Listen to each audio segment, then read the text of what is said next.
Okay. Great. How are you? Good, sir. And you? How are you doing? Yeah, good.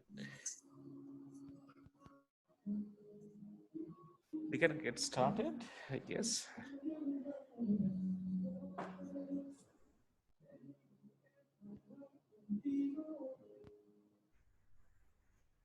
But you were the new one. You were not there in the first time, right?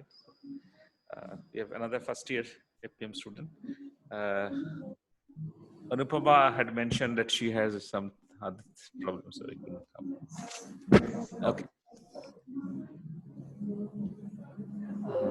I'm just going to make a few small tweaks to the presentation.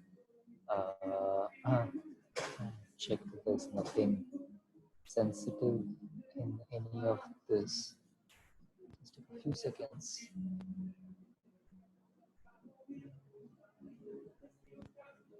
Please, we can't hear you, Anand, I think. Oh, no, sorry, sir. No, I was half talking to myself. I was just checking that there's nothing sensitive in the presentation that I have. Okay. That is, so I'll just save it.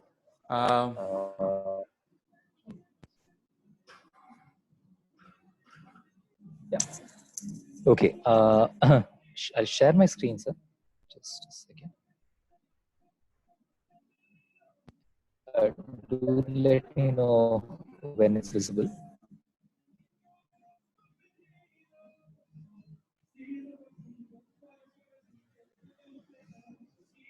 Sir, is the screen visible here?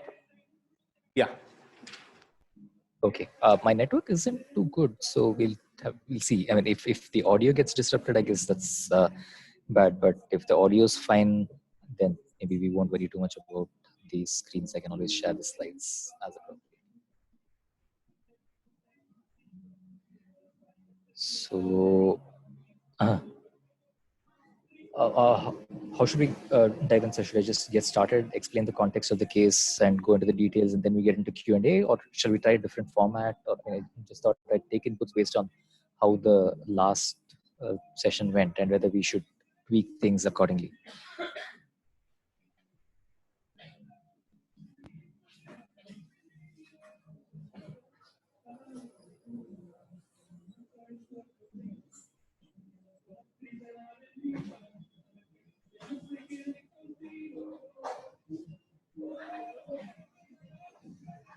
Sir, am I audible? Yes, we can hear you. Sorry, no, I don't know if what I said last was clear. That do we want to change the way in which we are running the session compared to last time? No, I think it is fine, right? So you go ahead. I think, especially this time, you send the basic, two-liner, whatever context. So that was shared with everybody. So we know what the premise that helps. Sure. What I will do is, so firstly, this is a piece of work that I was not personally involved in. So I don't know this, I don't have the same level of detail that I had last time, but I am broadly aware of what we had done. And secondly, this is one among three pieces of analysis that we had done. Three different projects, all in the same space, all extremely similar, and each had their own flavors. So, I mean, whether we treat this as one or multiple case studies, that we can take a call on. But either which way, on this topic, I'll go through all three areas. So, let me begin. So, will you take us through on the other two today, the other two related ones today, or at least briefly indicate towards the end what it was about? Yeah, absolutely. I'll do the latter. I think that's going to be simpler. Okay. And in the interest of time, meaning, I mean, I thought last time we went into too much of detail, perhaps for it to be interesting. I'll keep it shorter and crisper this time. And then in the questions, we can go into more detail as required. So let me start there. So this was a piece of work that we done for a financial services organization. They said, we have employees, they leave, and what we want to do is be able to identify, firstly, what are the variables that drive attrition, and secondly, identify who are the ones that are leaving. Now, identifying who the ones are that are leaving narrowly localizes the problem. And secondly, identifying the factors allows us to control and take action in a preemptive way. Now, when we structured this engagement, this was the result of a series of discussions. The first question was whether at all this is possible. And if it is possible, then why this particular engagement as opposed to series of others? But the thing is, whenever we speak about HR analytics, what is clear is that the first thing that pops into everyone's mind is attrition analytics. Always. It is the number one question, and across geographies. Interestingly, the second most important question that people always ask is performance management. Can I identify who performs well, why, and how, and what can I do to improve their performance? And recruitment is third on their priorities. So, in terms of just sheer importance to business objectives, it's attrition, followed by performance, followed by recruitment, and then learning and development and uh, uh, allocating people to the right areas, career development, culture. All of those are a distant second set of objectives. So to this, what we did was when we ran the engagement, we built a decision tree model. Now that had a 65% accuracy. Why a decision tree model? This was not a predefined thing. We said, let's try out a series of models and see which one has the highest level of accuracy. But then, while we were doing that, the question was, if we arrive at a black box model, would we be able to explain it or not? And based on the discussions with the client, we decided that it makes sense to have a white box model that we actually understand. And that will also help us identify which are the relevant variables and how the variables act. So that limited the choice of uh, models to things that are less like a machine learning model or a neural network model, and more like, for example, a logistic regression model or a decision tree model. And of the ones that we built, the decision tree model was the most accurate. So that ended up having a 65% accuracy. Now, out of the total set of variables that were given to us, that there were a whole series of variables, we'll go into those. 35 of those were used for predicting the attrition, and this is something the model determined by itself. And we then tested it for 2 months worth of data. Meaning we built the model using a test and the training data set, and then we ran it live for about 2 months while we were conducting the engagement and tuning the model as we were going along. And 41 out of the 64 people that actually left, it managed to predict in real time. Now, what were the factors that actually made a difference? So let's look at the variables that were used. So we have on the right-hand side the list of variables that actually made a difference. What was their level of prior experience? And this is not in any particular order. What was the level of experience that they had at a previous company? What was their designation? Which business unit? What was their grade, level, rating, last rating, and so on.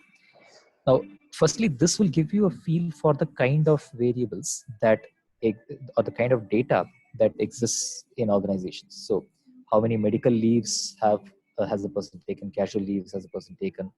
Where is their office? How far do they live from home? What is their nativity? Gender, marital status, basic demographic information, how often they've been promoted. These are pieces of information that exist, are tracked, and were given to us as input saying, maybe these are relevant variables.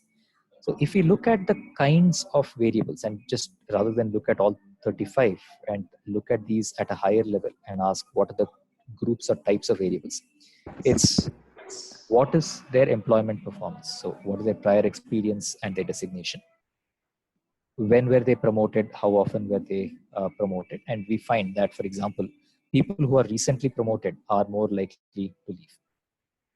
Among the experience and designation, we find that those that have little or no experience, they are the ones that leave more, and the junior ones leave more. Now, one could argue that, of course, there would be a large number of junior people, and therefore there is higher attrition. But what we find is that even as a percentage, the attrition at junior levels is higher. Is this true across organizations? Well, from what we've seen of the organizations that we have worked with, no, this is not. In this particular organization, this happened to be the case. we thought that it might be generalizable, but we do not yet find enough data points to uh, to to build a generalized case across organizations. So, in other words, one could potentially build an industry-wide model, but at the moment, it still looks like companies are sufficiently different amongst each other that it makes sense to have their own respective models. Ratings, the employees with lower ratings tend to go, but the question is how much of this is voluntary, meaning if they are gently encouraged explicitly or implicitly to leave, then that could be a driving factor. Uh, Now, we also find that prior attrition helps forecasting future attrition, meaning people who either have said they wanted to leave at some earlier point and are in fact now executing that action, meaning they were successfully retained earlier and now are leaving. Or if there is a spurt of attrition and that then leads to more people who otherwise would have probably had a lower chance of leaving to leave. Both of these are Sorry, drivers. So sorry, Anand, can you repeat that? The prior attrition, what you meant? Sorry, that last part.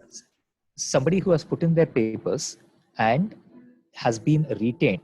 Somebody's gone and told them, look, don't leave, and they stay Okay, back. so he was persuaded to stay on. I see. Okay. Correct. Their likelihood of attrition remains high. And during the times when overall levels of attrition are high, that tends to persist in the sense that if there is a period where level of attrition is high, the next month the levels of attrition are more likely to be high than low. So the seasonality of this is relatively longer. And finally, we also find that there are some impacts of policy changes on attrition patterns, but that's a level of detail that we probably don't need to get into at this discussion. Now, as I said earlier, the idea was to build multiple models and identify which is the Anand, can I interrupt one more? Yes, sir, please.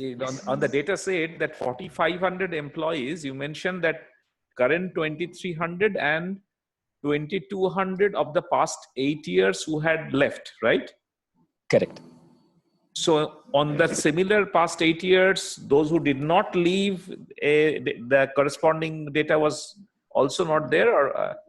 No, the ones that did not leave are by definition the 2,300. So the organization has totally hired 4,500 people across 8 years. Oh, so it is, okay, so you're starting with database is 4,500 of the 8 years. Okay, so they... Yeah. And yeah, 2,300 are still there. The remaining 2,200 No, over the course when I said current 2,300, I thought that it could mean those who have joined. No, yeah, correct. These are not, these are people who have stayed on. Okay. Exactly, yes. So, and the fact that over 8 years, there's been only about less than 50% attrition is actually not bad at all. Well, compared to the IT industry, I guess. Now, there are a number of other insights that came from the data, but I'm not actually going to go into that. There are a couple of things that happened, which are of which are of note. First is after we finished this engagement, we got an engagement from another bank, a much larger bank, and they said we want to do exactly the same thing. And while those discussions were going on, this organization started running the models by themselves. And the accuracy that was 65% while we were around, the month after we left, dipped to 8%. And that was a bit of a shock. Then we said something seems wrong. Let's take a look at what's happening. Then we realized that what had happened was that the model was, to put it simply, just over-tuned, very highly and heavily optimized. What we said was, let's take all 4,500 people, find out which 2,300 are likely to leave and which 2,200 are not, which 2,300 are not likely to leave, which 2,200 are likely to leave. And then ask the question, therefore, for the next month, who, or rather not for the next month, but for a subset of the data, who is likely to leave, 20%. Now, so far, we were applying the training and the data and the training and the test data sets as samples from the overall population. But there's an important element. Nobody looks at the entire history and then says who's going to leave. People say, this month I have data, next month who's going to leave. And this was a mistake that we didn't realize we had made until much later. The same engagement we did with a bank. At that point, at least we had a little bit of experience. We still don't know what mistake we'd made, but we knew that we are likely to make a mistake. So we said, look, we will get you a model which is fairly well tuned, but in our experience, after we leave, the model suddenly breaks and we haven't yet figured out why. What happened in that case was the model actually had a 92% accuracy, remarkably high. The bank was totally proud. Okay, Anand, I have to interrupt again. Would Yes. you elaborate a little bit again? Then there was a holdout data in this initial exercise, or yes, just so the way it was done was take the 4,500, break it into guessing maybe 4,500. Using the data for the random sample of 4,000, predict which of those 500 are likely to leave. that was done? Yes, which worked very well. And then we did the same thing for the other bank, where it was even more accurate, 92%. So the bank was very happy and they said, now let us find out who's going to leave next. But the same model parameters were not obviously used. I mean, No. Completely different variables, completely different model. Right. Absolutely. Done from scratch. Okay. And so what was 8%? What was the shocker? What that 8% that you were referring to? Yes, I'll come to that. In fact, in the context of the second bank, it is even more shocking. When they said, now that we have the data for December, let us predict the attrition in January. And the attrition that they predicted in January had an accuracy of 0.4%. In other words, out of, let's say, 1,000 people that left, the model only identified 4 people as the ones that would be leaving, which is even worse than random guessing almost. So then we started looking at what the problem was. And turns out that among other things, the definition of attrition is a strange one. Here, we are saying these 2,200 people attrited over the course of 8 years. Whereas when it was finally applied, the question was who is going to leave next month? And these are two very different things. So the model was saying, here is somebody who has a higher propensity to leave. When the model says, I don't know, I don't care, you didn't tell me. And we were asking it to answer the question, who is going to leave next month? The model was never trained or built that way. What we should have done was said, I'm going to take the data up to, let's say, September, and then look at whether it can predict out of all the people that stayed or left in October, is it able to get it right? Repeat the same thing for October and predict for November. Repeat the same thing for November and predict for December. Well, then the team said, but wait, that means that we will have to build 3 different models for September, October, or November. Well, maybe not. What if I just took this as one mega model? That is to say that I have all the people in September as one set of rows, in October as another set of rows, and in November as another set of rows. So yes, there is duplication, but that's okay. That's input to the model. That's reinforcement to the model. And put it all into one big model that gets even more data points to get trained on.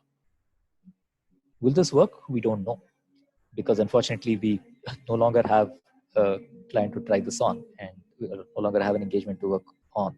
But this and among other things are part of our research to work on. So this is one of those cases where we simply did not have the planning to get this right. Now, couldn't there have been an exercise where we said, let's repeat this, and now that we know what we need to get it, what we need to do right can be fixed? Yes, but the engagement wasn't structured that way. The engagement, and the worst thing that happened to these engagements was the fact that they delivered high accuracy upfront. So expectations were set so high that it became impossible to go back and say that, no, these are just unrealistic numbers. the final numbers will end up being completely different. We don't know what they are. So the people that we were working with on the project just could not go back to the management and say, we need to redo this exercise because we've constructed the model wrong. If on the other hand, we had planned for it, then yes, if we had planned for one iteration, that could have happened. That absolutely did happen. On the other hand, the one other factor that we did, I'm just going to switch presentations to second. Factors driving attrition. This was a third engagement that we did on HR analytics. But here the question was very different. Their question was not, tell me who's going to leave. The question is simply, tell me what makes people leave the organization. I just want to change the organization so that less people leave. I'm not trying to stop individuals from leaving. And this was, in my opinion, a more useful initiative. And what did we apply here? Simple statistical analysis. We said, let's take all of the factors. Supposing we look at promotions, people who have promotions versus don't have promotions. What is the variance in retention? If people who get promotions have an attrition of, let's say, 80%, and those that don't have promotions have an attrition of only 20%, then there's a 60% gap there. Let's look at, let's say, senior management versus junior management. Maybe the gap is only 30% there. So then I would argue that promotions have a larger influence because the variation is 60%. And the level of management has lesser influence because it's only 30%. A simple analysis of variance. Based on that, what we found was, depending on the area that the person is in, different factors make a difference. But the crux of it is that certain factors do have a big influence. The surprising thing was that the single largest factor that influenced things was corporate social responsibility. And they tracked a series of initiatives where people are engaged in corporate social responsibility activities. And this is a bank that is somewhat known for these kinds of activities. And this was the single largest driver. The ones that are engaged in these kinds of initiatives almost never leave. And the ones that are not tend to leave quite often. The second biggest, though maybe these aren't statistically different and these are close enough, the second biggest differentiator is the ratings. The people with high ratings tend to stay back, and the people with low ratings tend to leave. And again, it's questionable how much of this is voluntary. And the third is grade, which is roughly the level of seniority. That does make a reasonable difference. But seniority is not age. We find that age specifically is not that big a driver. It's level or position that is in fact the bigger driver. Anand, can I interrupt? Yes, please. The rows are referring to the employees under different branches? Correct. Under different functions? Correct. And the total is the overall organization. So I'm just talking through the total. And these numbers are reflecting the difference in attrition. Yes, that's right. That's approximately right. We have done some amount of outlier removal. So this is broadly saying among the best in class versus worst in class, here is the difference in level of attrition. Okay, and maybe I'm preempting. These are all looking at factors one at a time and not cross factors, right? Exactly, yes. So these are in fact correlated. And we said that's all right, because at any point we need a basis to act, and we're not looking at root causes, but we're looking at controllable factors to act on. So, and there was a second analysis that was done to do the conditional variation. So if I account for CSR, then keeping that constant, what is the next biggest factor? And keeping that constant, what is the next biggest factor, etc., which identified a sequence of steps that people needed to take into account. But what it did was at a first cut. Sorry, go ahead. Sorry, I missed it. Yeah, CSR, of course, was difference, but when you are looking at rating, grade, etc., which are in kind of continuous scale, etc. So there is kind of like a regression model, or what is that numbers reflecting? For example, for rating, if we look at between the the overall 53. between the best rating, a person who gets, let's say, a 1 rating, which is the highest, versus a person who gets a 5 rating, which is the lowest, as long as there are enough of them, what is the difference in attrition? And that's about 53%. So this is between the highest and the lowest. So all these are Correct. different groups, and this is between the highest and the lowest. Exactly. And let's take grade. There may be some people, maybe let's say just 10 people in some grade, and they may have an extremely low attrition because out of 10 people, just nobody happens to have left. And then there may be another group of 3 people, and all 3 people may have left. So in that case, these two will always give a range of 100. So what we've also done is remove these outliers where there are relatively small groups of people, and therefore they shouldn't be counted. So it's not the best grade versus the worst grade, or the best rating versus the worst rating. It's more like the best reasonably large grade versus the best reasonably and the worst reasonably large grade.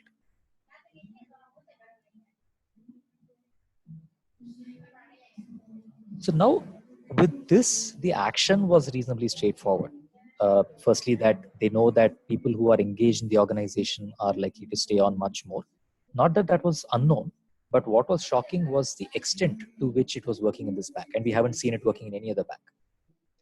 What was also interesting was that it dispelled their theory that the older people are the ones that are staying behind in the bank. Thirdly, it told them across departments which factors have a larger influence. So corporate social responsibility, for instance, is having an unusually high influence in the preferred banking division. We find that grade, even though it's a pretty large factor, within SME lending, grade makes no difference whatsoever. Premium accounts generally tend to have relatively low levels of attrition variation according to these parameters. But it's not as if there's little low attrition. Premium accounts has reasonably good attrition. So what that tells us is there are factors outside of the list that we've had as data that are driving these. Maybe competition factors, for example, which seems pretty likely. And some factors that have relatively low levels of influence in some areas tend to just pop up as relatively high in certain areas. So for instance, if you look at age, in retail banking, age does seem to have a reasonable influence, at least much more so than in any of the other areas. So what that does is helps them identify for those specific teams, are there any differential initiatives that they need to drive? But how effective would this be on something that is as small as maybe, let's say, a 300, 400 sample is questionable, because the volume of data that they have in individual departments is not so large that they can treat data as overriding their personal knowledge of people. I mean, with 200 people, you can know each of these people individually and identify what's happening. You don't need data to tell you that. But at the scale of around 7,000 people, this made a huge difference, and the variation is what counted. So this was one of those cases where, firstly, we had a scenario where we had more advanced analysis applied. It seemed to work, but a misapplication of the analysis ended up giving bad results. And on the other hand, we have more simple analysis that is more direct, that is applied in an area where people would not traditionally think of applying it. And that did have an impact. Let me pause here, sir. And this was our experience so far.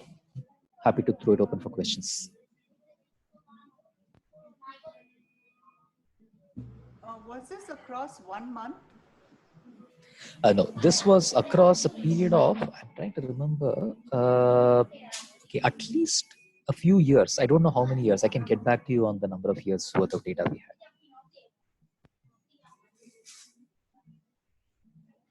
So therefore, retention is definitely over a relatively long period. It may have been at least 4-5 years.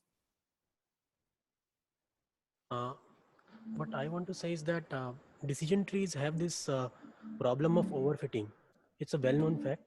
So if you use random forest instead of decision trees, maybe you can improve on the accuracy part. Not very accurate, but I expect that some accuracy will be there. Okay. So there are two parts to this. Firstly, I would argue that it's the depth of the tree that leads to the overfitting. So let's say I have a simple decision tree which uses only one factor. Are they older than a certain, do they have high CSR or low CSR? Then they are right or not. Now this is clearly not likely to overfit. It's just too simple. If anything, it is underfitting.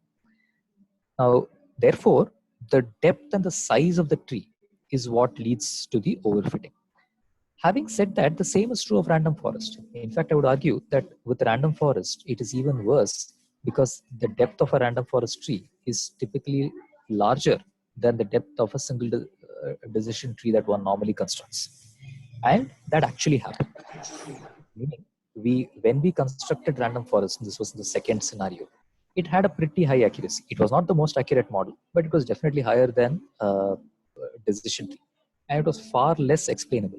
But the fact that it was more accurate and more detailed tells me that random forest is actually more likely to overfit.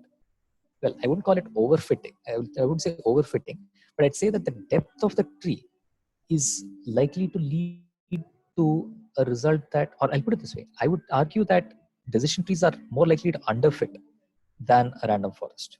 I wouldn't say that random forest necessarily overfits. But I mean, happy to be debate.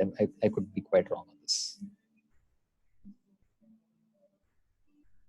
Will you elaborate a little bit on the decision tree model? I mean, for some, so is it like kind of a classification tree, like you're taking one factor and then say, for example, and then find a suitable level to, find a, like that? I don't have the actual decision tree, but it was roughly along these lines. So this is a decision tree that we had constructed for telecom, where we said, if the customer will leave the organization, if they have not called for more than 15 days, or then they won't leave if they've not called if they've called in the last 4 days. But if they've called in the last 5 to 14 days, then blah, blah, blah. So, and with a level of depth approximately of this size. I mean, it wasn't like a 7-8 layer tree. Oh, okay. But I was assuming that these points, cutoff points, like here 4, 5, and 14, and similarly which variables, this is what the model is searching among all the different choices and finding them. Right? Exactly. Not just that. Optimizing. Absolutely. Correct. And so it is identifying which are the factors, what is the order of the factors, and what are the cutoffs. All three, the decision trees. Right. Having said that, this is an aside, but what we're finding is that in a lot of cases, people want control over the layers and the orders. To give you an example, in the earlier case study, we spoke about Anand, we are losing your voice a little bit. Sorry, I'll repeat. When we spoke of the television clustering example last time, the way in which the clusters were constructed were sort of like a decision tree. They said, I want to be able to break the group into clusters, but I don't want the system to identify what the levels are automatically. I know that purchasing power should be my first level. I know that the second should be the level of skilled jobs. I know the third should be education. I want you to use this order. But I don't know what constitutes rich and poor. Should it be per capita income of 1,500 rupees or should it be 3,000 rupees? Let the model tell me. What constitutes skilled versus unskilled? What constitutes education versus uneducated? So if a district has, let's say, 20% uneducated, is that uneducated? Or does it have to be 50%? So the cutoffs, they said, I'll let the model decide. But the order, I want to decide. So increasingly people are saying, I'm okay to trade off the accuracy of a decision tree for explainability, or rather not explainability, more like my ability to influence based on domain knowledge, which data cannot provide. But that's an aside. Fair enough, because that's actually very powerful. That's saying that, look, that makes sense to me. So I do want to be quite rigid on the importance of the variables, how they should appear in the decision tree. That's exactly.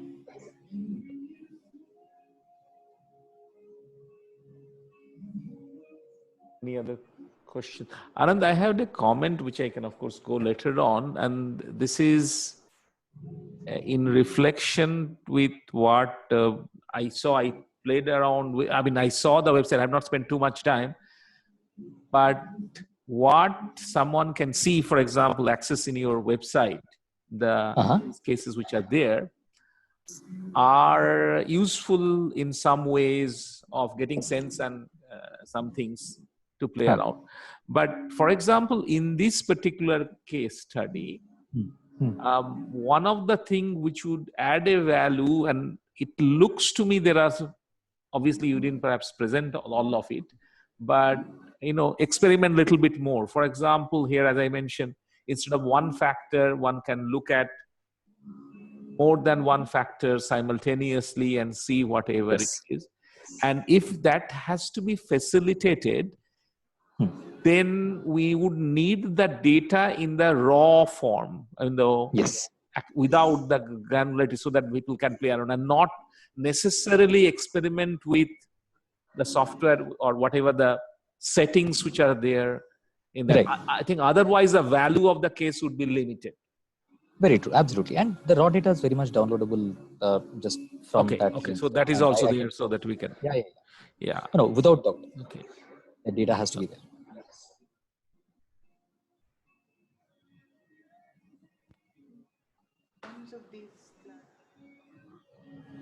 That Anand would be able to tell us.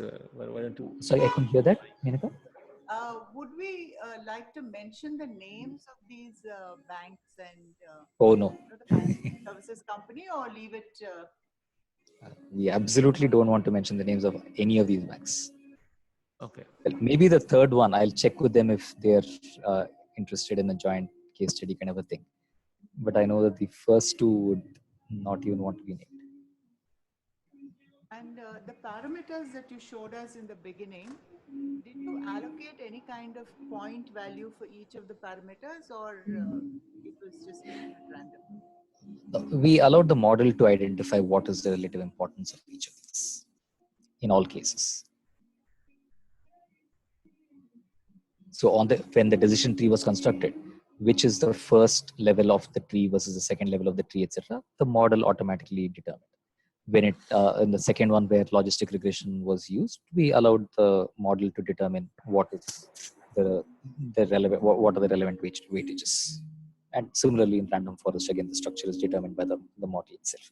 So in no case was there an explicit weightage assigned, even though I said that from a business perspective, people in various scenarios wanted to put in an influence on this is more important, that is more important. In these three engagements, it did not happen. And I am assuming, based on your comments, the reason that it was not possible to go back to the data and redo the analytics, quote unquote, the right way, was because the historical timestamp of when people left and what those ratings are, etc., were not available. This was given is that correct? No, that is not the case. This was simply an error that of approach that we made, and we could and still can go back and do it. What is stopping? That's what I was suggesting. If that data is there, we can, it can be done at any point of time. It can be done. What is stopping this is purely the commercial engagement. Number one, that means somebody has to spend time on it, but they're not going to get paid for it. Even if the result, that's okay. That's what the student. That's why it is a great thing to be for the class, because if that data is available, then it can be a project for the class that now do it. Correct. Yeah. Precisely. So this is truly an open case study in that there is potential to find out what can be done, and of course, that makes it, I think, very interesting, because that we also need, of that kind, a real problem which the students can work on, etc. So that makes it, I think, attractive from that perspective of class delivery.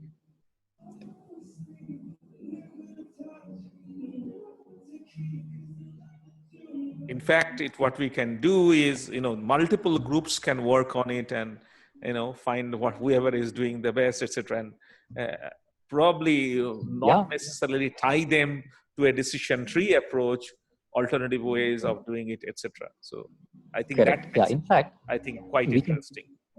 We should probably release the data in the same way that we got it. That is, you have the data up to, let's say, October. Now you explore, build your model. Then we'll give you November data. Let's see whose model does well. Or we'll give you December data. Let's see whose model does well.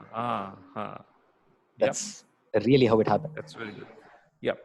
Okay. That sounds very good, I think.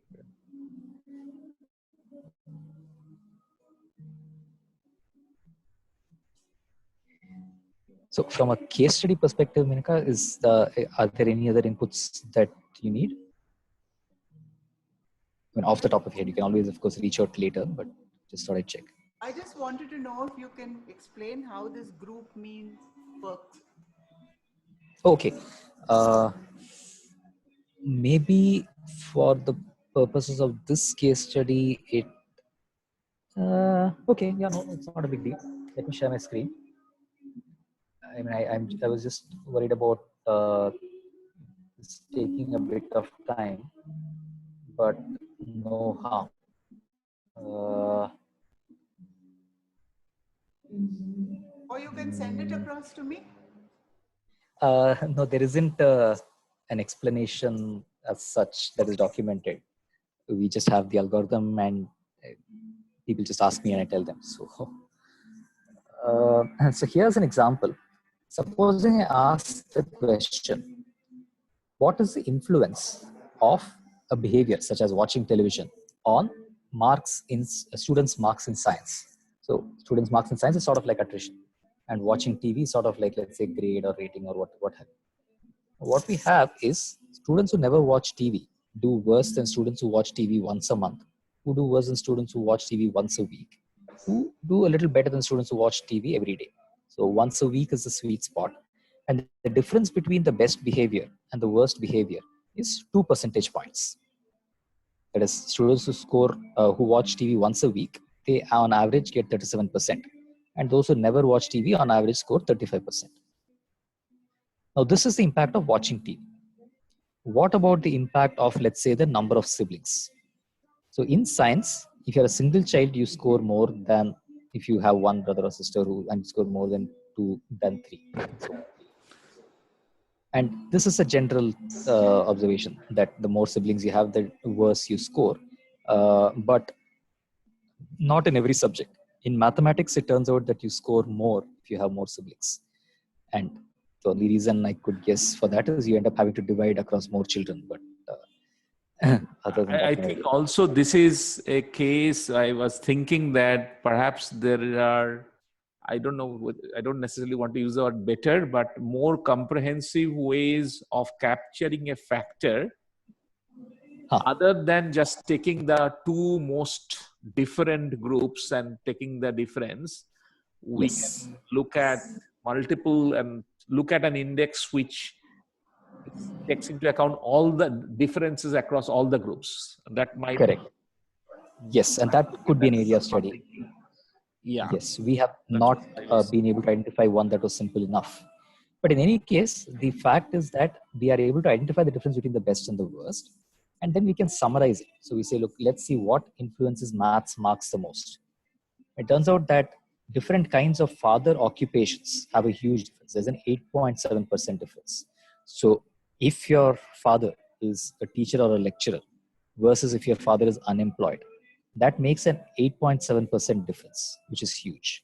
So that is a large factor. On the other hand, something like, let's say, gender, whether you're a boy or a girl, makes only a 0.2% difference. That's not so large. Now, if you say, I want to restrict myself only to controllable parameters, so I can't restrict myself, I can't change gender, but I can decide whether I want to read other books or not. And what this is saying is that between reading other books, that is non-mathematics related books, versus not doing it, makes no difference. Using calculators doesn't help. Using dictionaries doesn't help. What makes a difference, however, is computer use. The more you use computers, it does make a difference. Interestingly, if you help in household activities, that does make a difference.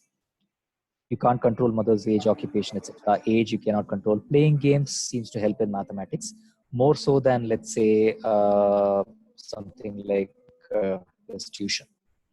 Private tuitions don't seem to help. So The approach is simply look at the difference between the best in class and worst in class, knocking off outliers, and then tabulating it to see which has the highest variance. That's it.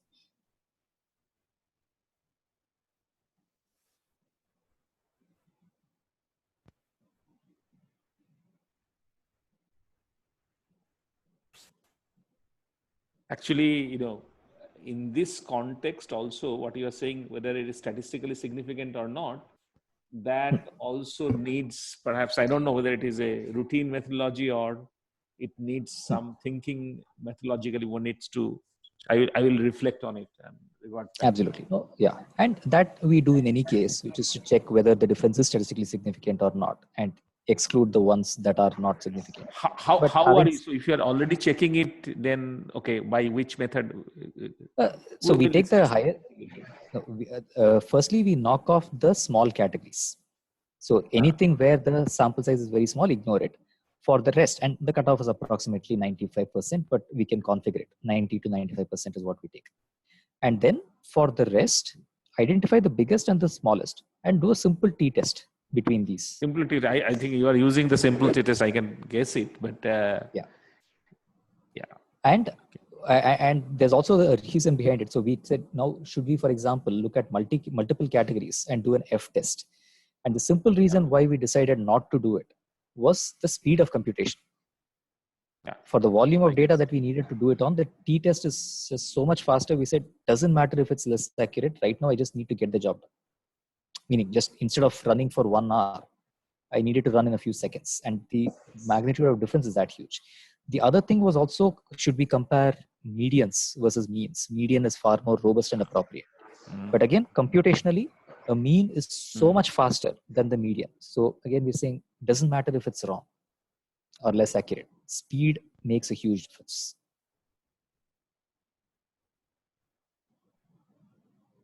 Good. I think there are enough points from that which can be, taken at a, conceptual level to be brought into class. It's simple, but I think this is a good case. This case is also a very good case. Comments? Sir, I'm Giriraj. I have a doubt. Yes, please. How was the CSR activities measured? What is the unit of measurement? Whether a person has taken part in a certain month or not. So there are a series of activities, and this is simply, okay, now I don't remember if it was a binary or a count, but has that person taken part in a CSR activity in a month? And if there are multiple activities, maybe it is counted multiple times or only once, I don't remember.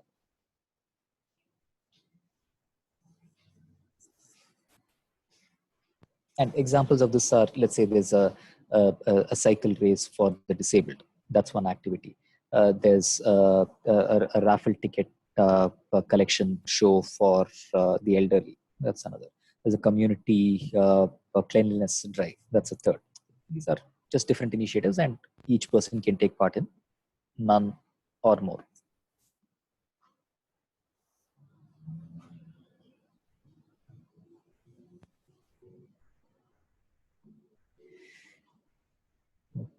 Okay, if there's no further questions, then yes, we could probably wrap up. You can touch base offline. Yeah, thank you. Thanks, everyone. Have a good day. Thank you. So you will, like last time, you will send it across and then we'll, right?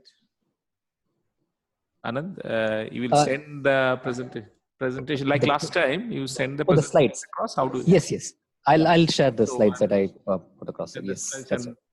What I will do, as I mentioned again. So this month will continue like this, but I will come back to the earlier case also. But I think overall we are going in the direction that we can continue. If we think, then similar to last time, I'll work on right, this. and then we'll see. Right. So last model was okay for you, Anand. Okay. Absolutely, sir. And I passed some minor. The fine tuning, etc., will happen in due course, more toward in the summer, etc. But at least the broad structure reflection of what has transpired, we can move on. Absolutely. And you send us this impact of watch TV in science also? That's just a link. Yes, absolutely. It's a public link. I'll share that. No problem. And you, in fact, it's I can tell you the Actually, it link right might away. make sense is to relevance may not be that, because when we write to the case, it's better to come back and describe in the current case's context. Context. Methodology. No, I just Very want true. to describe this group means in case Ha, somebody so- doesn't understand. That it is better to refer to this particular case instead of another example. But Okay. one, if you prefer, you can write there and we'll transfer it to this particular Okay. case, because that way it will be more self-contained, because here the same thing, he had that link ready, that's why he was giving this example. But No, I just translated into Ha. text. no, but once you translate, it's better to do it in That this context. particular context only and not another context. Okay. Okay. Okay, Gabe. All right. Great. Thanks, everyone. Have a good day. Bye. Thank you.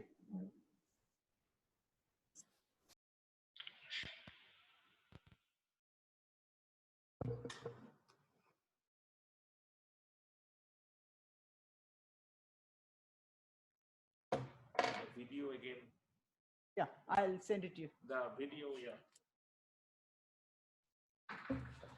So I'll work on this as soon as possible. Yeah, again, I don't know when Anand wants the next one.